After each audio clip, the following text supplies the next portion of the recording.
Welcome. Whoa. So my name is Sheena Comer-Winterer. I am the president-elect for Missoula Organization of Realtors. I'm doing introductions today because our president, Brent Wahlberg, is a valued member of our panel. So here we go. So MOR, in collaboration with dedicated members of our Housing Report Committee, is pleased to present the 2024 Five Valleys Housing Report to you today. Our goal is to serve our community and to be the trusted source for housing information in the Missoula area. It is not a surprise that this report again highlights the ongoing challenges we face in Missoula when the supply of housing falls short of housing market demands. However, we did see some shifts and trends in 2023, which we will share with you today. There is some good news. This year, MOR is introducing a housing continuum framework. It aims to share the spectrum of available housing options for all in our community. We're hopeful that it will serve as a valuable resource engaging Missoula's progress toward ensuring that everyone has access to shelter in our great city. So let's start with introductions. Presenting today, we have Brent Wahlberg from Windermere Real Estate, Jim McGrath from the Missoula Housing Authority, Julie Pavlish from Homeward, Josh Plum from Plum Property Management, Matt Gear from Mann Mortgage, Paul Forsting from IMED Corp, excuse me, Derek Sheehan from the University of Montana Bureau of Business and Economic Research. And additionally, we'd like to acknowledge other members of the data committee who are not presenting today. I don't see them, but Mandy Snook from Montana Home and Land Co. and Jason Schroeder from KDL Ward Real Estate. I would also like to extend special recognition to our staff and contractors. Andrew Connor from the University of Montana Science and Business Analytics Program, Dwight Easton, our MOR Director of Public Affairs, and our CEO, Jim Bashan. So we appreciate everyone's hard work and dedication. So let's start with Jim Bashan, who will provide an overview of the Housing Continuum Framework, and away we go.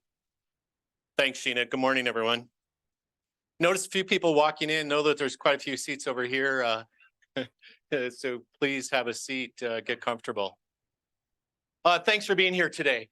Over the course of the last 6 months, we have heard a fair amount of feedback around the importance of talking about housing from a continuum perspective in all aspects of housing.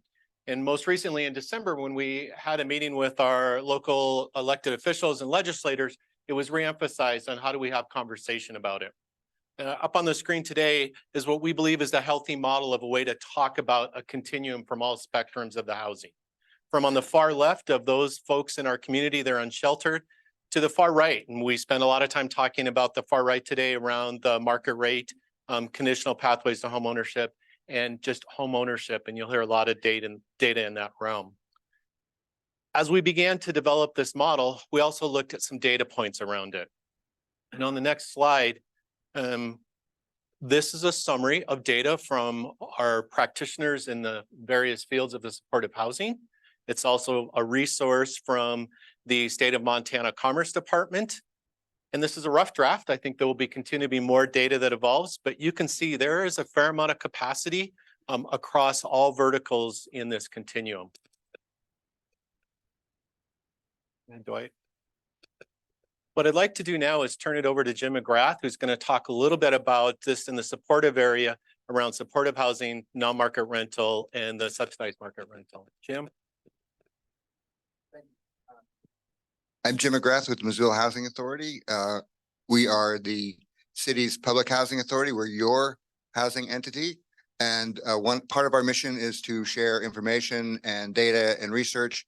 And so it's been my privilege and pleasure to be on this committee and help give some additional information. This continuum idea is very exciting, but it is, as Jim said, a work in progress. So don't take all of this information as locked down. It's still kind of a moving target. For example, there is probably 633 subsidized units or more out there, and some of the categories overlap with each other. and are moving around a little bit. For example, West Side Place, which is part of the Trinity project, is not subsidized. It is non-market rental. And you'll see a few of those kinds of things. So it's still being worked on. This is a really big project. No one's ever done this before. The state has attempted it, and it's a very crude thing that they put out that's very unfinished, a lot of errors and duplications and stuff. So it's going to take a few minutes to get it sorted out. But it's been a very exciting year for us. I'm going to give some updates on what we talked about last year. Last year, we were very excited to announce the opening and beginning leasing of a phenomenal amount of affordable housing, 402 units. And we are, in fact, have opened them and begun leasing them. They also include 30 units in the Blue Heron project, which is part of Trinity. That is permanent supportive housing for homeless individuals. These are the hardest to house, and they have been housed, and they are now in Blue Heron. I had a cool graphic that went to the cutting room floor because we have so much to talk about, but it shows on it in real time the impacts on our HMIS system as people begin to move into Blue Heron. And for that last fall, more people left homelessness than became homeless during that period of time. It's really cool. And that's what we're talking about. Let's go to the next slide. This is a graphic that we've had, a chart we've had for a number of years that shows our historic production of affordable housing, which has averaged about 200 units a decade. And then, is it up there yet? But I wanted to keep the old graph and have the line on it. Can we do the next part of it? Maybe not. Remember. Anyway, you'll see on the graph, it zooms through the ceiling of the chart because we put on basically a generational amount of affordable housing in 1 year. And it's very exciting for the community. Just to give you a couple more pieces of data point, the average income in the Trinity project, not counting those in the permanent supportive housing portion, is $37,437 as of Friday. So that's well below median income. So it's serving a lot of folks in need. And then in Bellagio, the average income for of those leased is $29,003 a year. That does include a number of vouchers that are in there, so that'll skew it downward a little bit. And all of this is really timely because with the increased rents over the last several years and HUD funding being insufficient, our tenant-based voucher program has not been able to afford to fully lease the units that we've been given, to the tune of 150 families not being able to take advantage of the program. I did want to give one fun fact. The person who sat in this chair before I did on this committee is now mayor of Missoula. So Matt and Jason and Julie, you never know what this will lead to. So at that, I'll turn it over to you. Thanks, Jim. All right, everyone. While we are waiting for the slides to come up, do we want to pause for a second or do we? Okay. I wish I had good jokes this morning for you all. So really.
There, you hear that going through the roof there? All right. Okay.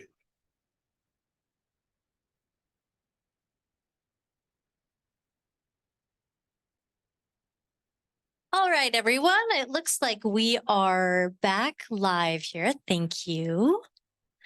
All right, Jim. So as Jim just said, if nobody heard, we can see the stark increase in the line for available homes in our community. All right, Jim, thank you so much for the updates.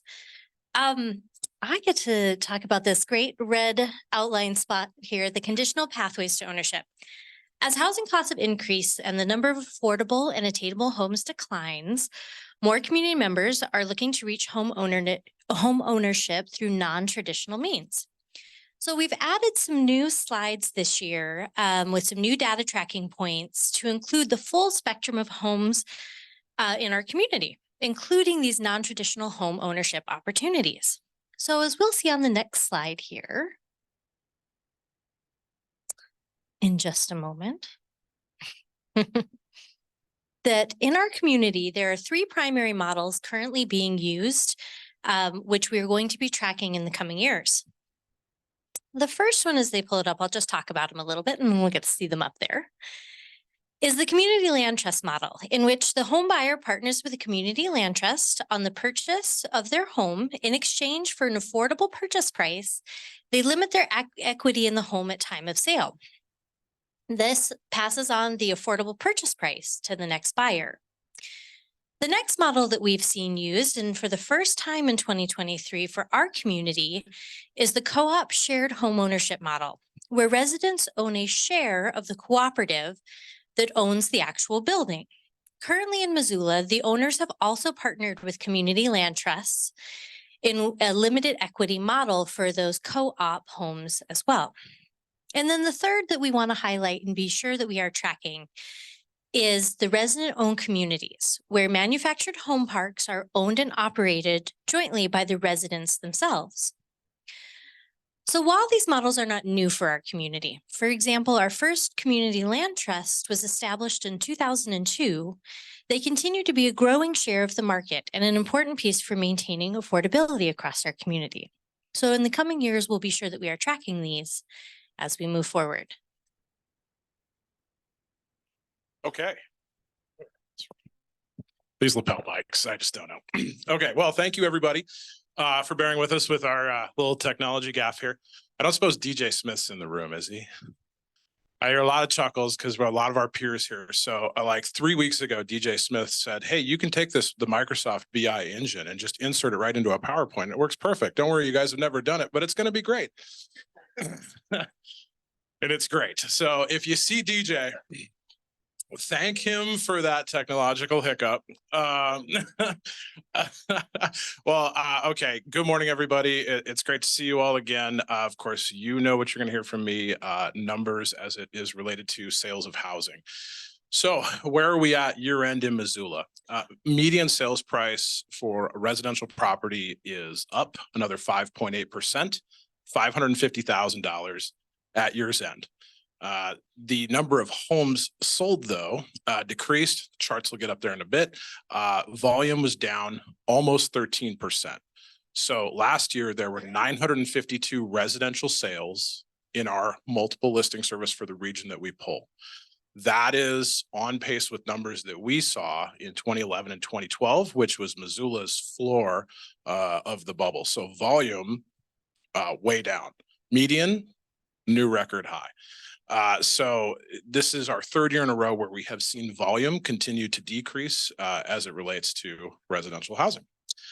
Okay, so we do have some new filters though that you're going to see in our charts, and that's going to be our next one that you see here.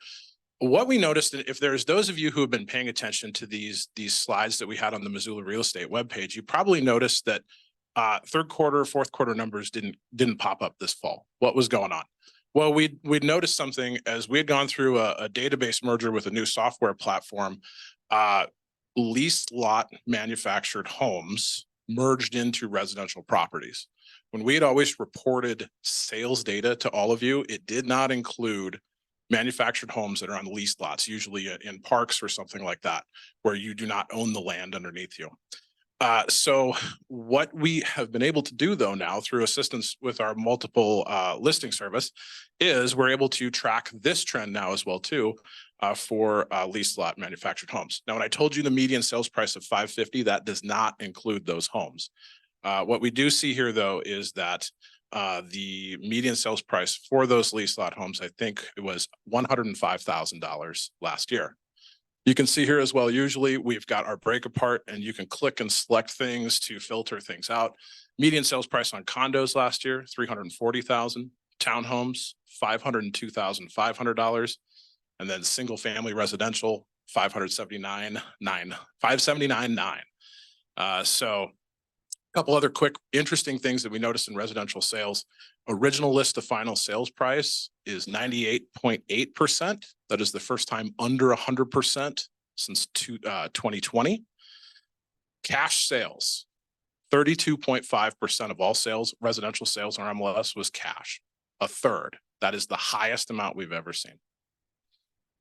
Okay, sales by neighborhood. We've got neighborhood data up here, some new filters that are in there where you can filter out by property type within neighborhood as well. So you can say what's going on for townhomes in the north side of Missoula. You can drill this way down as much as you want. There's little buttons on the bottom of the chart there that you can click through. Our three highest median sales price neighborhoods were the Lower Rattlesnake, let's see, Farviews and Patty Canyon and Grant Creek. Those also had some of the biggest increases as well too. We still have three neighborhoods with a median sales price below 400,000. That's East Missoula with a median of 385, the north side with a median sales price of 310,000, and the old west side right over here with a median sales price of $303,500. So lots of things that you can sort through in there. And yeah, our big chart with all the different with all this historic stuff here that you can click through and use the filter on. I'll come back to you guys in a bit here, but one extra thing that we'll share with you, land lot sales in Missoula, pretty sharp decrease in volume. There was 100 lots reported sold in our multiple listing service. That is a decrease of over 43% of activity, but the median sales price is up once again to $179,000. I went back and looked at this chart here. Just 5 years ago, a piece of land in Missoula was $90,000. So if you look at so if you look at this land value of land, that same lot, that's the same thing it was 5 years ago, has doubled in the last 5 years. Okay, rental vacancy information. Josh, hand it off to you. Awesome. Thanks, Brent. My name is Josh Plum with Plum Property Management here in Missoula. The numbers that we're going to go through today are a compilation of several of our larger property management partners that provide data on a monthly basis. So that's a sampling of 3,000 rental doors here in Missoula. We're seeing vacancy rates back up to a point that we haven't seen since 2017, 2018, when we also had another big delivery of multifamily housing at that time as well. So it's a little bit skewed. So I wanted to pick that apart between all the different types of units. So the big launch of multifamily this year factors a couple things. We've been waiting on delivery through the supply chain issues, labor shortages, pandemics. So units that might have been slated for launch in 21, 22, 23 kind of all hit the market at the same time as people completed them. So we saw a 19.5% growth in number of units reported in our data set from 2022, January 1st to December 31st of 23. So the 1 and 2 bedroom multifamily units account for the highest vacancy of all classes. So that's 6.3 and 6.5% respectively for 1-bedroom and 2-bedroom units. Even in Q3 and Q4, we saw 4.8 and 4.9% vacancy, which we usually see a little bit of seasonality in our market, but it's just kind of coming full circle this year. So the other side of that coin, duplexes and triplexes in higher demand because they are lower density, only saw a 1.8% average vacancy for the year. So that's the lowest vacancy rate of any asset type that we've seen. Those units are less affected by sale back into home ownership, which going into single family homes, we saw again continue as a trend this year in 23. So we saw a 15% reduction in unit count over 2023 for single family homes. Majority of that being people selling back into home ownership and associating with costs, operating costs, taxes, labor, all of those things factor in to make single family owners very thin on their investments and sometimes not even cash flow positive.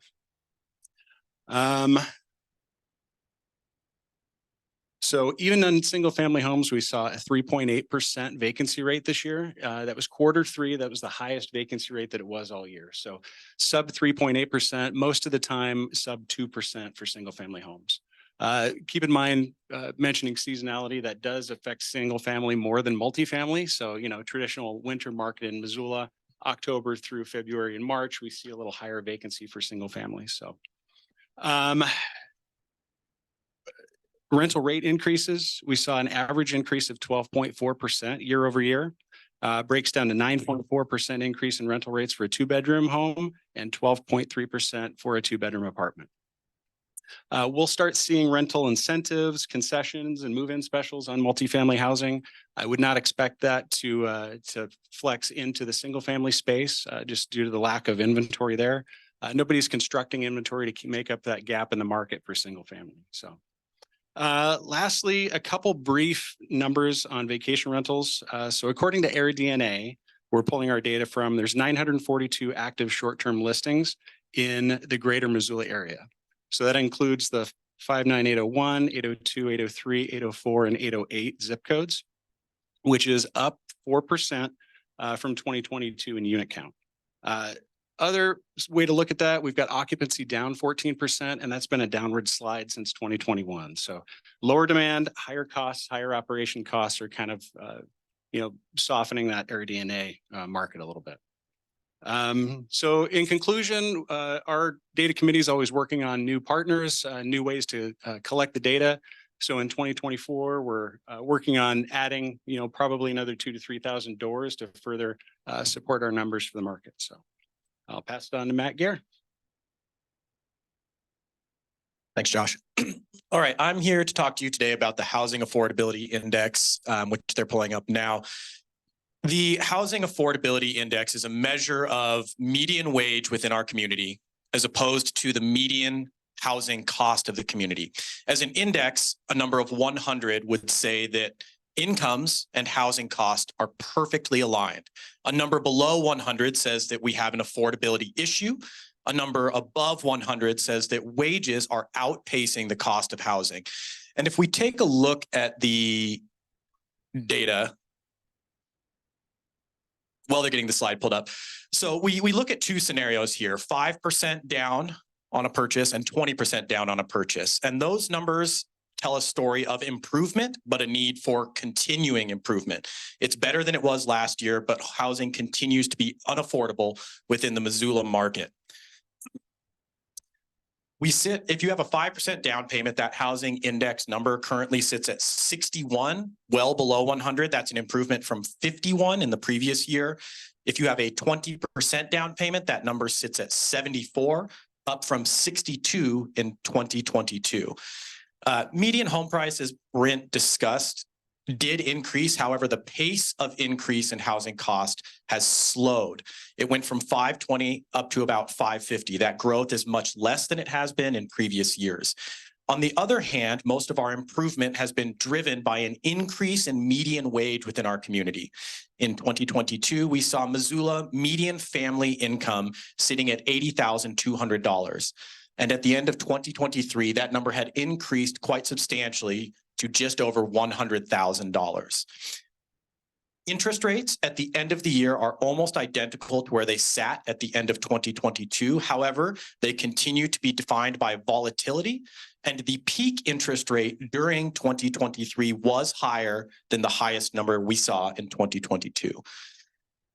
Essentially, wages have gone up, housing cost has gone up, but less than wages. Interest rates remain relatively unchanged, but volatile. And that paints a picture of housing that continues to be relatively unaffordable in the Missoula area. If you have a 5% down payment, you would need an income of roughly $165,000 for your household to comfortably afford the median housing cost. Again, that's measured against a current median income of just over $100,000.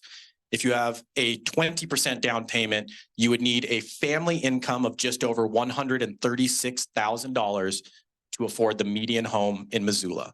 Again, more than $30,000 above the current median wage. So that's all I've got for you today. Back to you, Brent.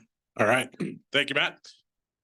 Okay, let's talk a little bit supply. I think a lot of you in the room have heard me talk about this, but I've got in bold print here to explain absorption rates once again. So apologies for those of you that have heard this before. But of course, we've measured this for quite some time, and this is the amount of available homes compared to the amount of sales activity in the last 30 days. And so obviously it is subject to change as new listings or new sales get posted, but we use this as a bit of a metric to see how much available housing is on the market compared to the amount of the pace that is currently ongoing.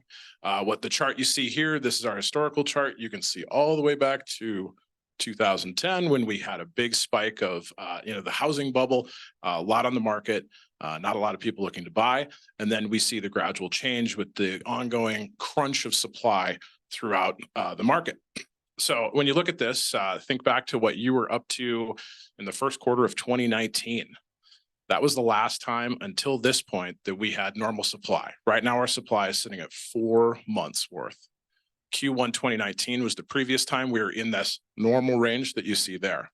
The last time we were over 4 months of supply was Q3 of 2015. So supply has taken a bit of a correction this last year, and this chart reflects that there as well too. At this point last year, we were just about 2.7 months of supply.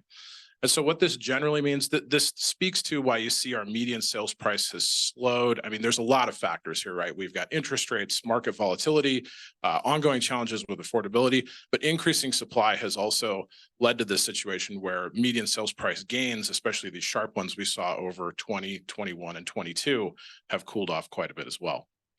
A chart we've always shown you as well too, our supply by neighborhood. So the big shift that we've had was at this point last year, only 20% of our neighborhoods that we report in this housing report had a normal amount of supply. Everything else was at an undersupply, which leads to overbidding, rapid increase in median sales price. We're now at about 52% of our neighborhoods reported show that they are in a normal supply range. What you can see in this supply chart as well too, it's also going to show you volume and activity. No surprise where you see the most amount of growth in the Missoula area, the Setupcane area, Miller Creek, and then Franklin to the Fort tend to have the most amount of volume and activity that go on as well too.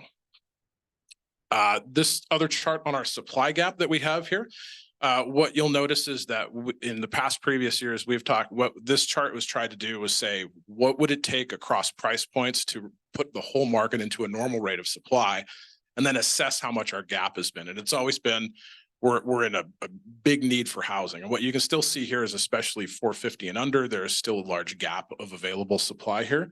But notice the big change, 750 plus, and especially $1 million plus. It is flipped. And this is a number we've not talked about recently, where you're not even just in a normal market, you're in a spot of oversupply. And usually that means downward pressure on pricing because lack of available buyers looking to purchase this type of housing. So we're seeing a top end squeeze, but that bottom end is still in a great need. Okay, that is what I've got here as it pertains to supply. So I'm going to kick this over to Paul. Thanks, Brent. Paul Forsting. I'm a senior planner at IMEG Corp here in Missoula. I work with a team of colleagues, and we specialize in subdivisions here in Missoula, and we do them all over the state. My role here on the committee is to forecast, to look at what has been permitted this year, and it's regarding in subdivisions and building permits. So I'm going to look at 3 slides, and what you're going to be looking at first is the preliminary plat information. And this is really the concept of the plan, the proposal for your project. You're going to put in so many houses in this neighborhood, and you are going to subdivide that land so those lots can be available for sale. It's really the first step in the development as we forecast what's coming down the pike. We should look at what was approved last year in 2023 as far as subdivision goes to see what's going to be available in the potential future. It's important to note that just because a subdivision was approved last year, it's very unlikely that building permits will be issued in the subsequent year. It's going to take you a couple of years to get all the infrastructure in, get everything in place, satisfy all the conditions of that subdivision approval. And I'll explain how many of those we had approved, and then we'll talk about building permits. So let's start with pre-plats. We had a good year in preliminary plats in Missoula.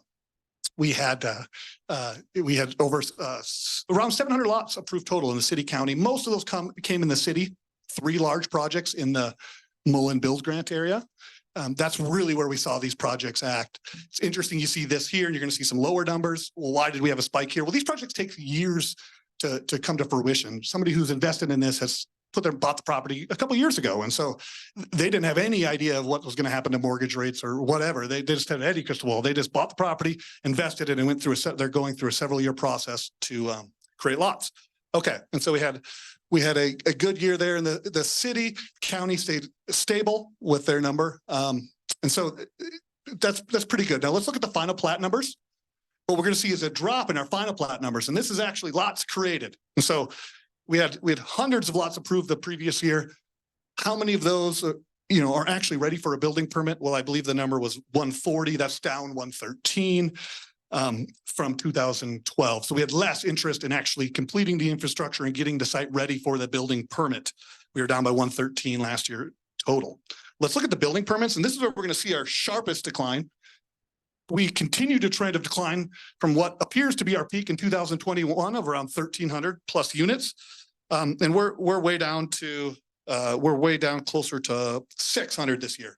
And that was down last year. And we're down over 400 in the city of building permits here. This is the lowest number we've seen since 2012.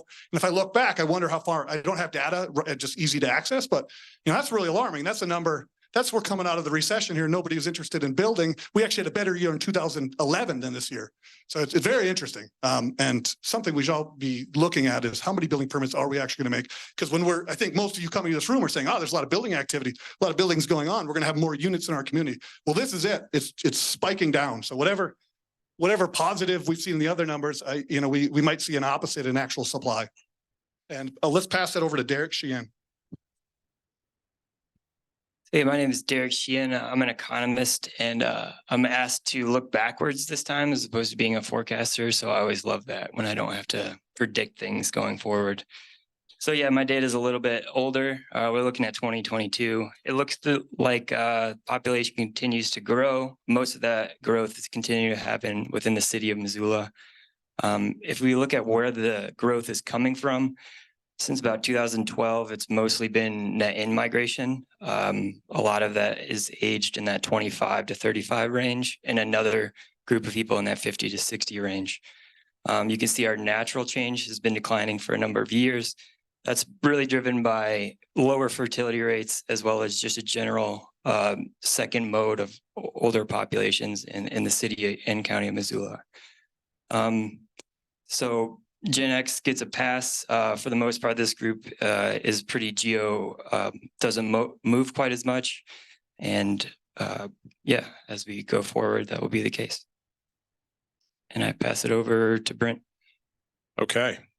We are in the home stretch here. I think, I don't know if these next ones will pop up here. So what we'd previously shown, I think this was last year, was the first time we showed this, was where is kind of this cross-market demand? Who is looking at, inquiring on, and searching for properties in this area? We continue to kind of struggle with a true in-migration as it compares to last year. So we don't really have good data there. But what we do have is this slide that you see behind you here. And this is as it pertains to where people are conducting property searches, who's looking at Missoula, and where is Missoula looking as well too.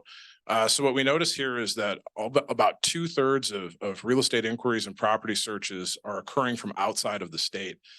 Just the last one we reported from 22, the most recent numbers that we've got here on the right-hand side are from the Q4 of 23. What you see is that the Phoenix Mesa area still remains the top inquiry location into the Missoula real estate market.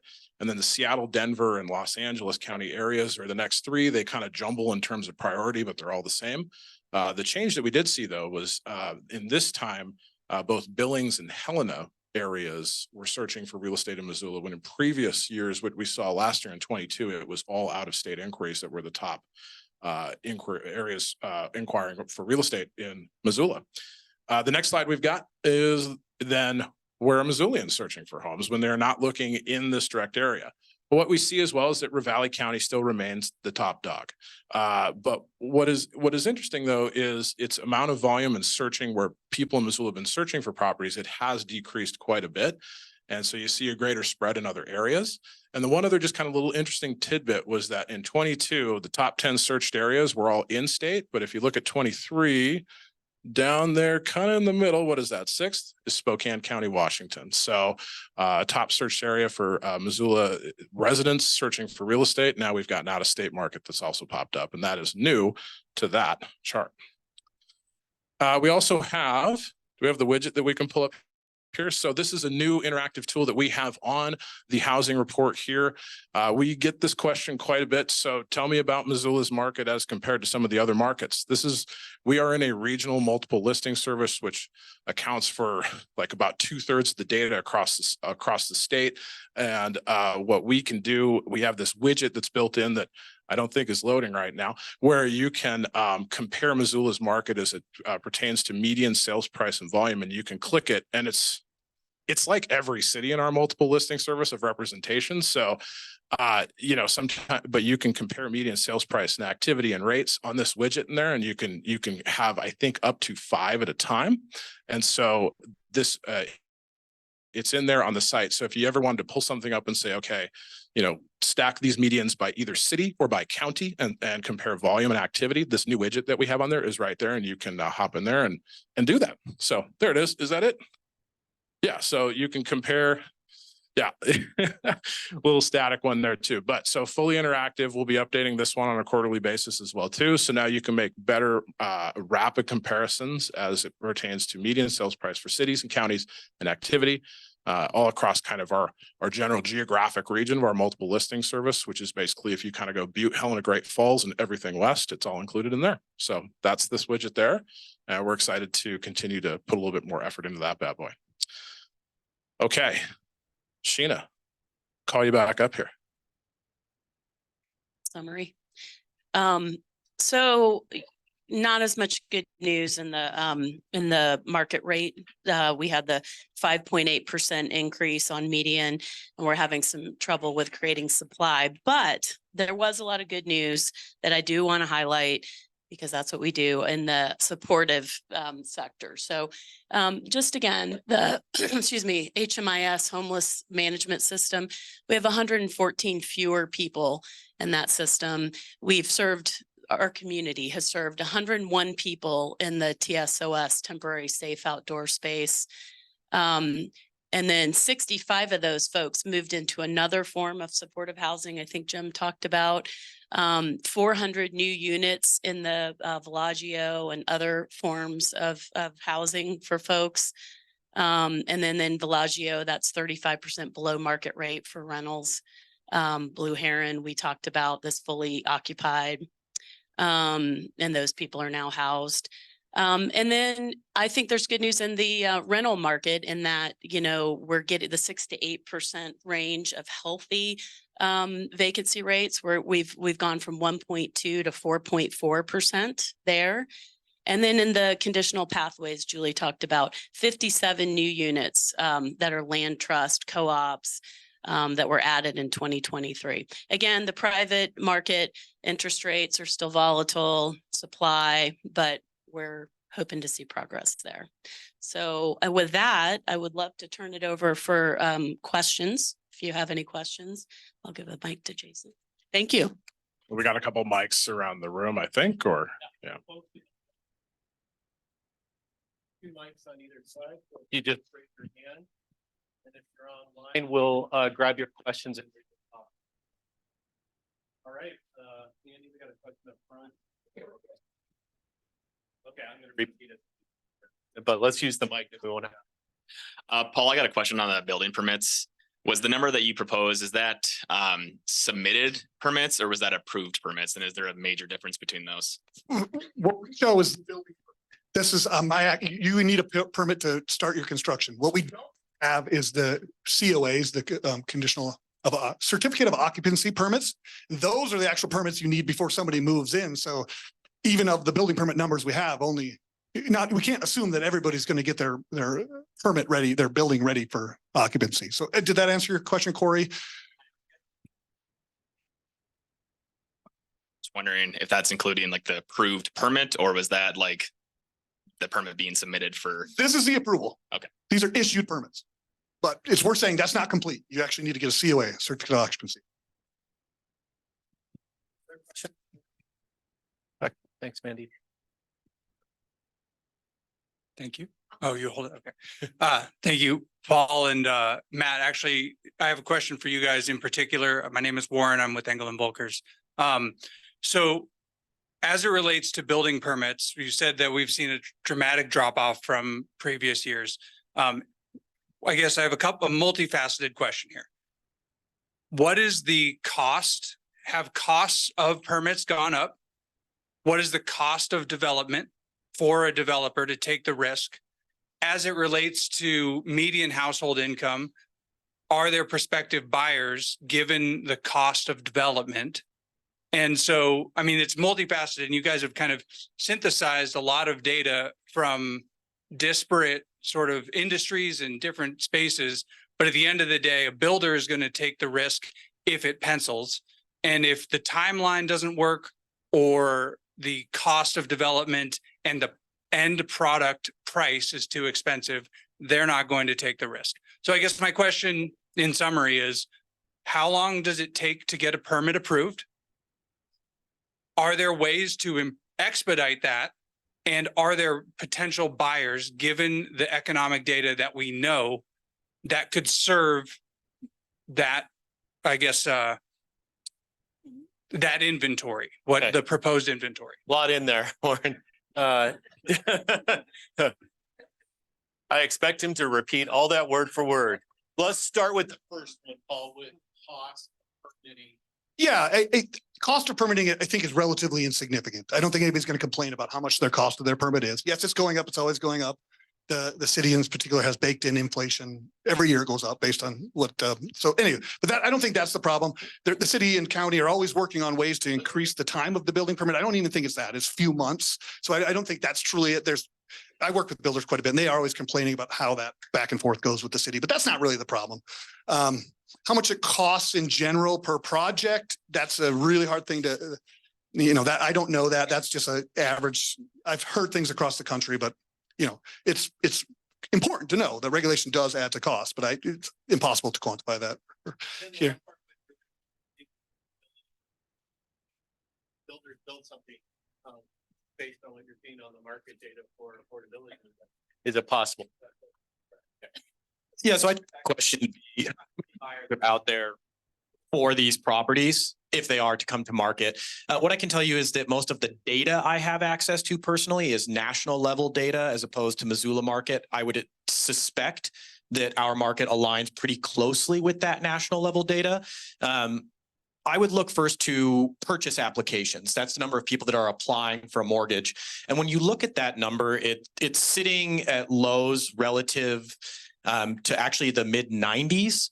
However, if you look at the total population of the country, which has grown substantially, so the number of purchase applications as compared to the population is the lowest we have seen it since we have started to measure that number. However, as Brent pointed to, supply, inventory of housing is also extremely low. So when you look at the number of buyers and the demand relative to the supply of housing, there's still plenty of buyers because the supply of housing is so low. I suspect that if more housing were to come to market and rates were to improve, that the number of buyers and the demand would likely increase as well. That's anecdotal. That's not data-based, but that's my suspicion.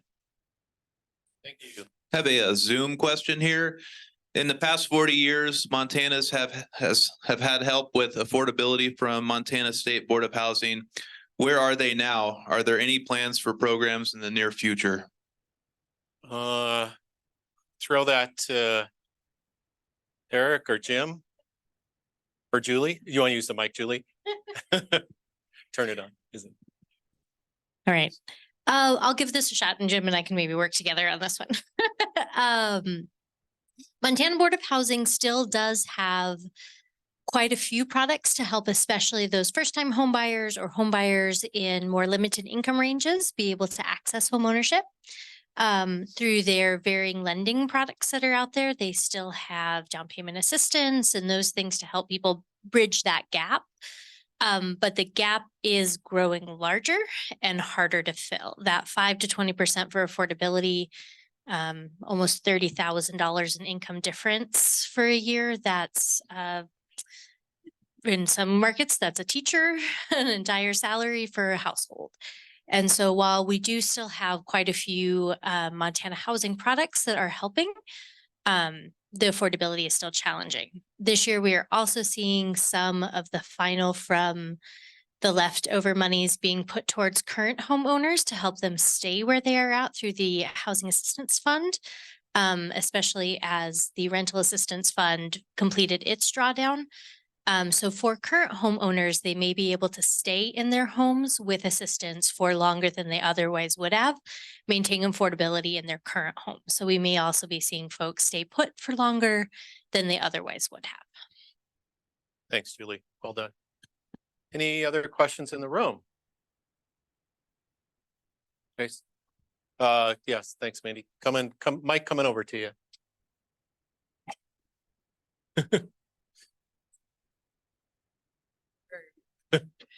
Hi, I had a quick question around the data around median home prices per neighborhood, and if there's any data that kind of aligns with why those differences might be so stark from neighborhood to neighborhood based on the way that those neighborhoods are currently zoned, and if that affects the affordability, and if y'all have any data on that.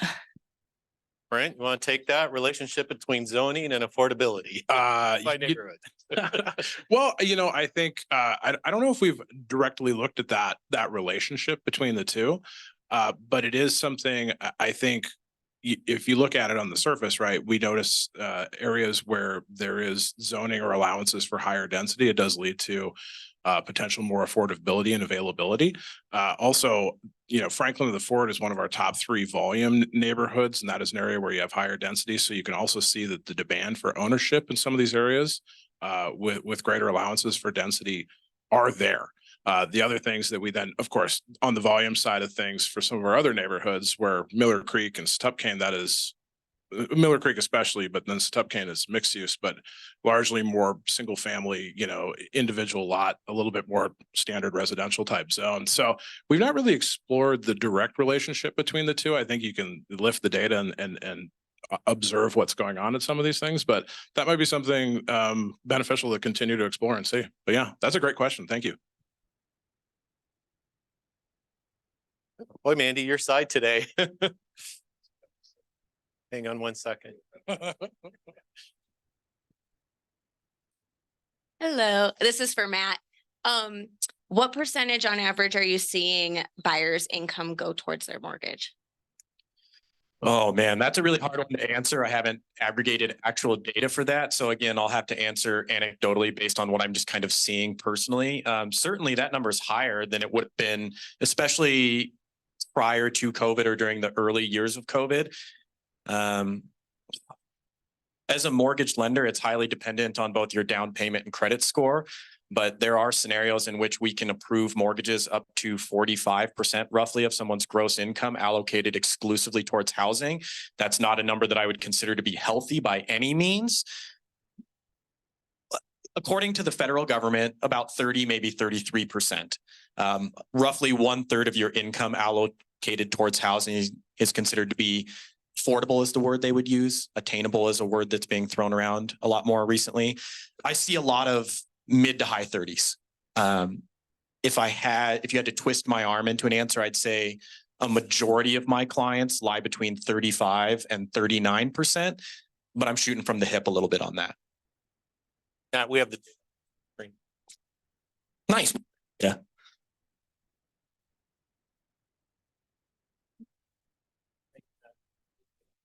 We got another Zoom question here. Okay. It's a rather long one here. I work for Summit Independent Living. We serve people with all types of disabilities across 7 Western counties. I have 2 questions regarding housing for very low income folks. One, people who live on social security income, $940 a month, struggle to qualify for many of the programs that look at 30% AMI as a minimum income. I know we just had a wonderful addition with the Trinity Project. However, these are some of the most at-risk people for becoming unhoused. Question number 2, there is a niche need for emergency shelter for people with physical disabilities. How can we go about addressing this issue? Take the last one first. Jim, do you want to, how do we address the issue around unhoused with physical disability? Well, I think that would be, I mean, obviously, we don't operate shelters at the housing authority. So, I mean, I think the, investment, say that the local government's making in things like Johnson Street, obviously, as that is remodeled or whatever, that you want to make sure that there's some capacity for that. And the same with the Poverello Center. But I think that's probably a partnership between the local government and those providers. As far as housing folks that are on disability that make considerably lower than 30% of the area median income, they need a voucher. That's the solution in the United States of America. Okay, so they need to have rental assistance, whether it's as part of the project itself or one that's issued to them for them to find a place and move in. The housing authority has some special purpose vouchers for disabled folks that we have, of course, fully utilized, but more is better. And more not only on the numbers, but as I mentioned, on the dollars. And so, by the way, we don't have a budget yet at the federal level. So we're halfway through our fiscal year. Contact your representatives and say, hey, we need these critical resources because that's what is going to deliver to that population. That's why if you look on the chart, that's why it's to that side of the chart. You can't solve it with just a unit that's affordable, that's below market, if they have only enough resources by the disability rules that we have to afford, say, $200 or $300 a month in rent. Jim, thank you so much. I just want to also add, as I've been working with folks, particularly folks who are on Social Security income alone, one of the hardest things that we run up against is asset limitations. Not only is their income limited, but the amount of assets you can have is $2,000 or less for a single person household.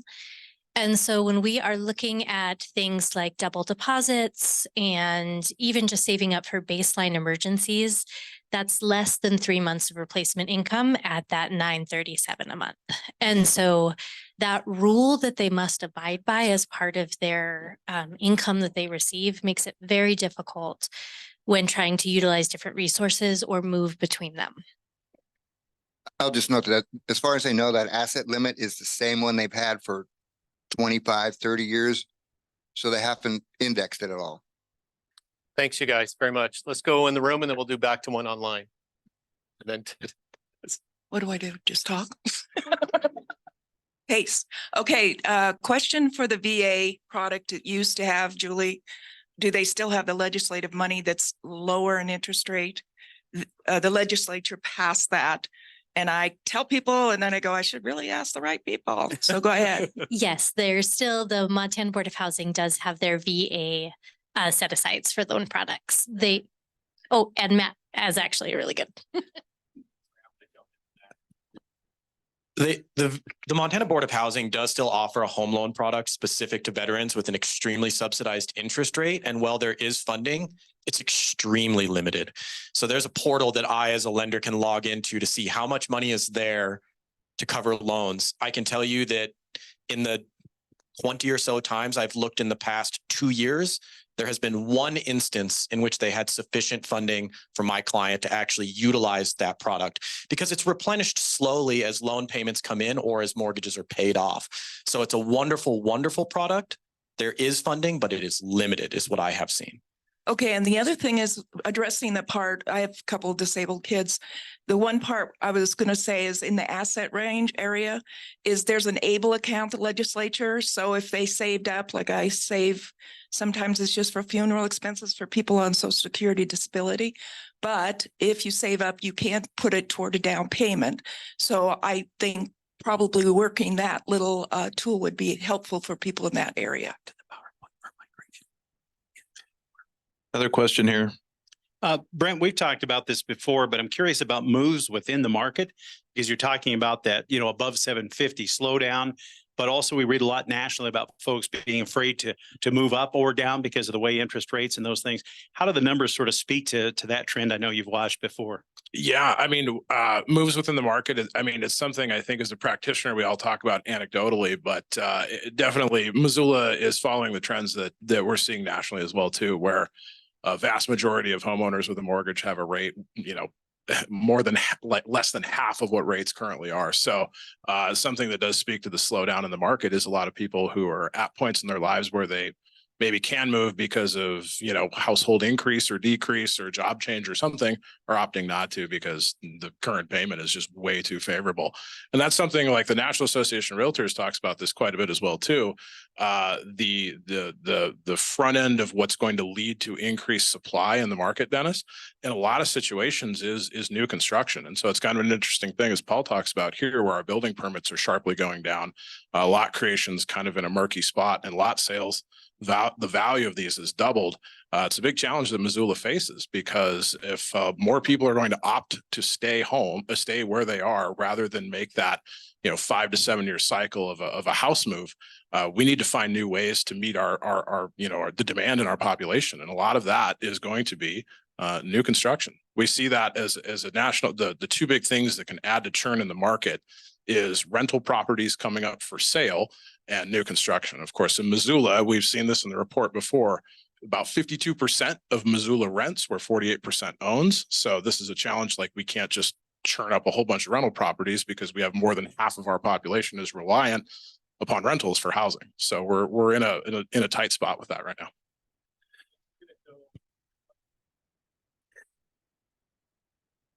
Here's the question. I didn't see a surplus of California cities in the data for migration. Are you saying the media or local outrage over Californians moving in is inaccurate?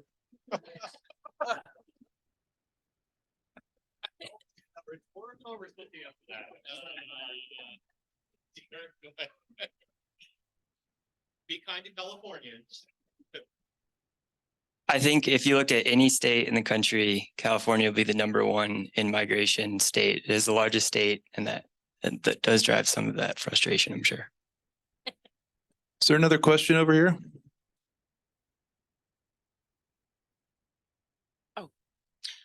Right now, to get a project approved, it's 2 years. Is this organization doing anything to advocate for developers?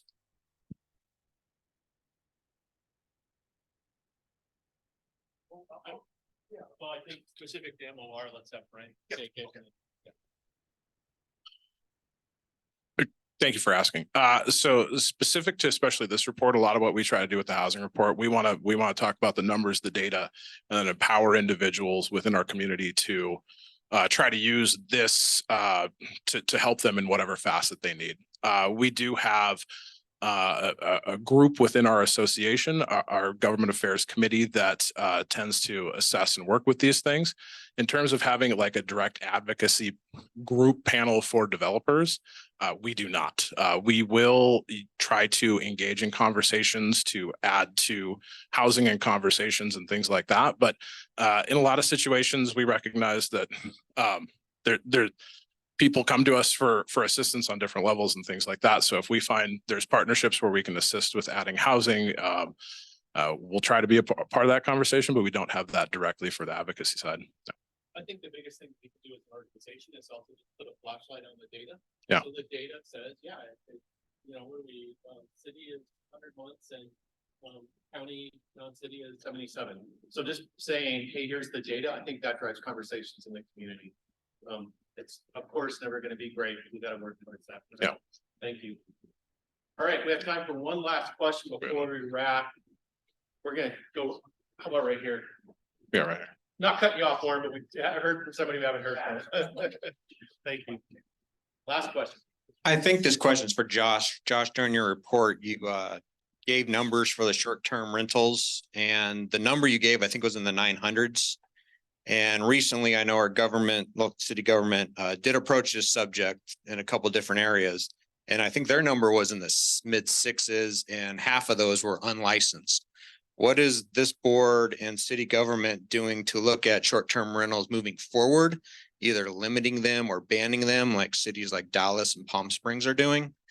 Just wanted to see what this local area is looking at 2024 in terms of short-term rentals. Gotcha. Thanks for the question. So this panel doesn't have an opinion one way or other about short-term rentals and how they should be managed, excluded, or further put under the microscope by the city council. We do want to start exploring the data more though. So in 2024, I'd like to keep expanding upon that data. So the AirDNA compiles all of the number of short-term rentals from the OTAs, the online travel agents. So that's Airbnb, VRBO, TripAdvisor, Expedia, HomeAway, all of those places piled into one. So the city's Granicus report, I'm not sure the exact way that they gather their data, but this is kind of a larger swath of data too. So greater Missoula area does not mean Missoula city limits. So the restrictions and programs that they have, vary by zoning, vary by type.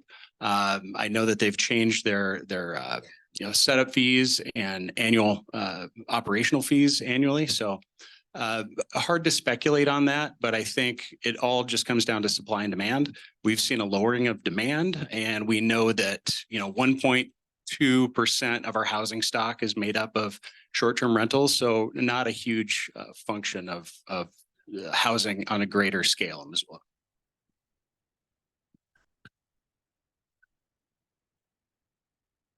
Thanks, Josh. Appreciate it.